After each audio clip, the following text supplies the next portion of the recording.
to safeguard our planet, its natural resources, its biodiversity and ecosystems, and the human race, we need sustainable protection of fauna and flora, and of those great natural spaces we call wilderness.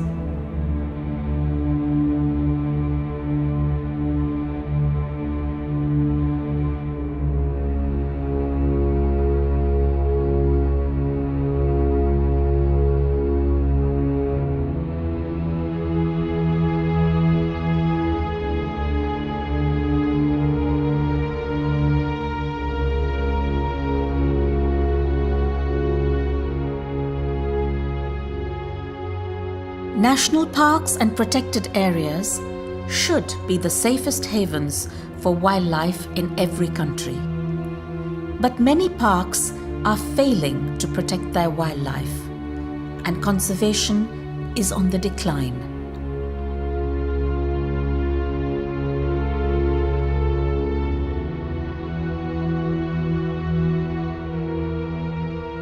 In many regions, a large proportion of wildlife is actually outside protected areas.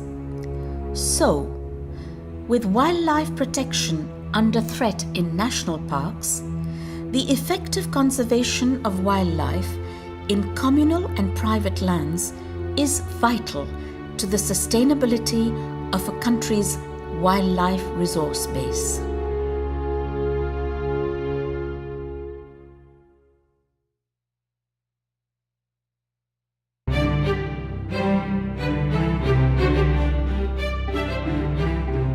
In Kenya, outside the national parks, one region has developed a unique system which is protecting wilderness and wildlife and ensuring stable or increasing wildlife populations.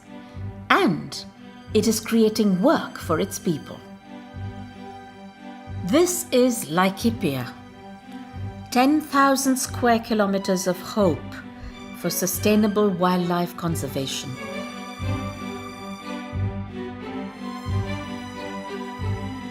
Here, for the last 20 years, the Laikipia Wildlife Forum has brought together local community initiatives, private ranchers, small-scale farmers, nomadic tribes, cooperatives, and tourism projects in a common mission to conserve and sustain the Laikipia ecosystem by creatively managing its natural resources, and in so doing, to improve the livelihood of its people. And it works.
My father came in 1914. In those days, there were large tracts of unoccupied country in Laikipia and the whole of Kenya. In 1961, just before independence, a lot of Europeans felt that they weren't comfortable with an independent African government and sold.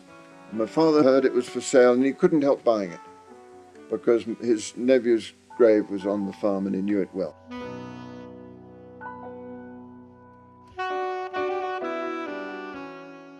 of course, at the same time, when my father bought this farm, there were other properties for sale. By this time, there were wealthy Kikuyu businessmen, and they would buy them, and they would split them up into little 5-acre plots, and this is very marginal land, you've seen it. And there were all these new settlers, I call them new settlers, mostly Kikuyu, and they would pay anything for just a piece of rock, and they did.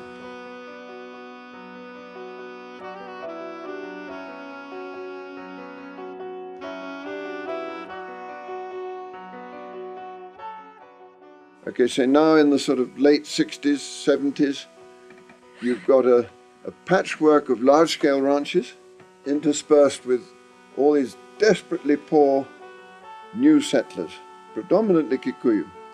There was room for wildlife. There always is on a cattle ranch. There were elephant, there were lion, and thousands of zebra, a lot of room for wildlife. Suddenly this wildlife are presented with little crops of maize right in their midst. Irresistible. In one night, this poor little Kikuyu farmer had been toiling away. One night it was flattened. And so there began to create a huge racial tension, because predominantly the large-scale ranches, not all, but predominantly were owned by Kenyans of European origin. And they said all the wildlife that the Kenyans are looking at, the white farmers are looking after, come and destroy our crops, which was happening. This is 10 hectares of Pelargonium pseudoides, which is a medicinal plant used in the treatment of bronchitis, especially in children, grown organically here in Almaiso. It's really the elephants that are going to be our major problem. And luckily we're in a position to be able to guard our crops with this electric fence. Smallholders wouldn't perhaps be quite so fortunate, and they've got to contend with these animals in a way which makes their lives extremely difficult. And so it was really the brainchild of the local district game warden and one or two others who said, now let's try and make the wildlife, utilize it for the benefit of the new settlers, for the benefit of the community.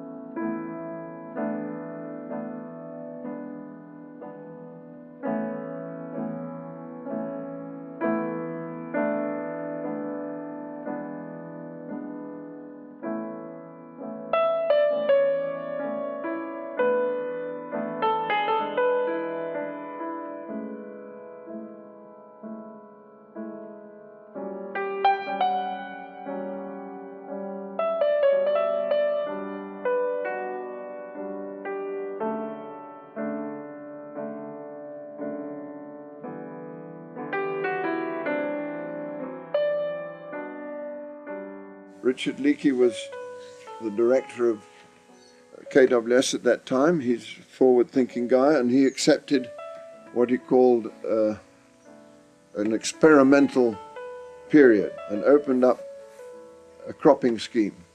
And it wouldn't have been able to take place without the KWS. At that stage they were magnificent. They had a department called the Partnership Program. And they created all these little wildlife committees, groups, throughout Laikipia. There are now 38 of them. They're most of them known as wildlife self-help groups, and they're registered under the Ministry of Social Services.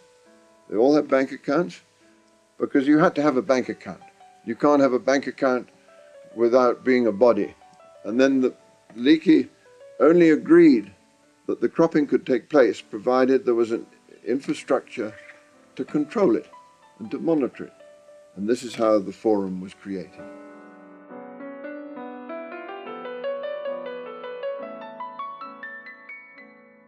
In the formation of the forum, we split it into 5 geographical areas, not designated by administrative boundaries, but by boundaries of wildlife migration.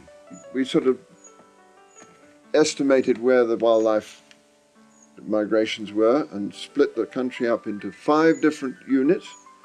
In each unit, there's about a 50-50 percentage of large-scale farmers and communities.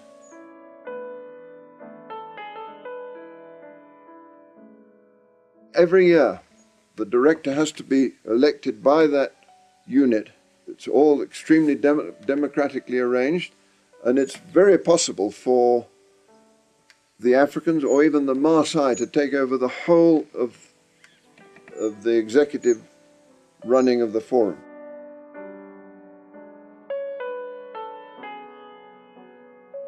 We're the only people that are creating development projects right across Laikipia. All the major NGO'S of the WWF, AWF, they've suddenly seen the Laikipia Wildlife Forum as their conduit to really get something into the ground. I think our most important employees are what we call our community liaison officers. And those guys are right in the ground. They know exactly what the community wants. It's not WWF coming in and saying, oh, we're going to build a lodge here for you guys. Forget it. That's not the way to go around. You want it. These guys know what they want. And that's the way it's coming through. Wilderness, you cannot put a value on wilderness today. Really, the first person in Laikipia to move into conservation was the Craig family, Lewa Downs. They spearheaded that whole concept that this land was so important to keep as one unit. We are committed to ensuring politically that this land isn't taken over and split up into 1-acre plots. It's simply not the way to go. It's not going to help anybody.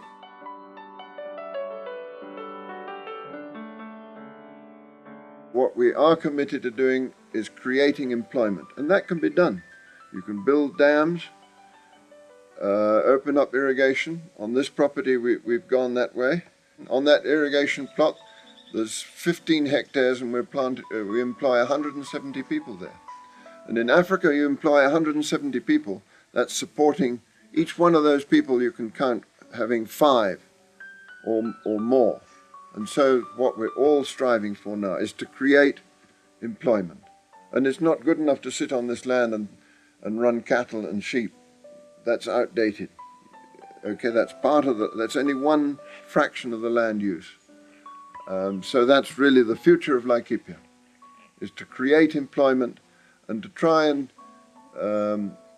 demonstrate to the community that livestock isn't everything. In the past, all they wanted to do was see thousands of cattle.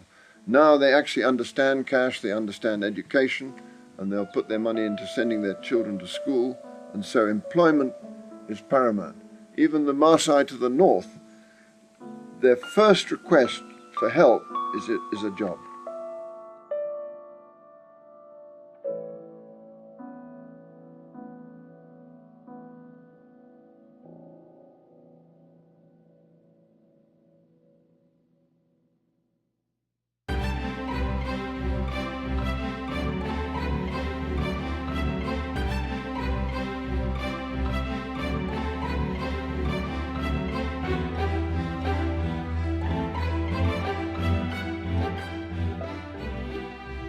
We have looked briefly at the history of the Laikipia Wildlife Forum, how it functions and why it is so successful.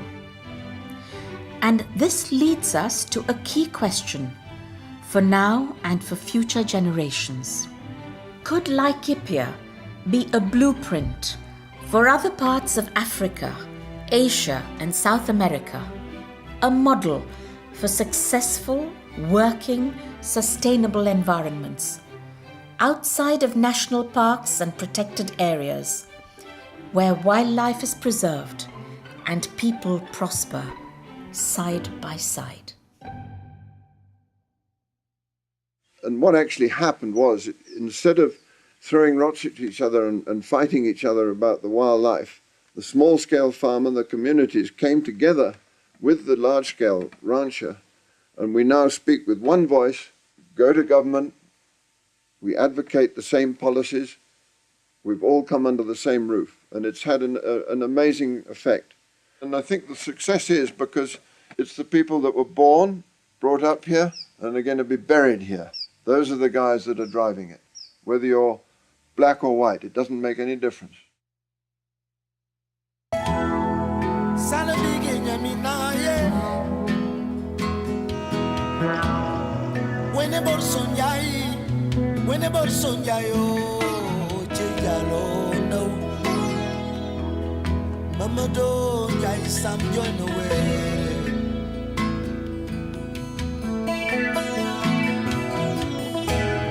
La joranga jal kuli joranga nomo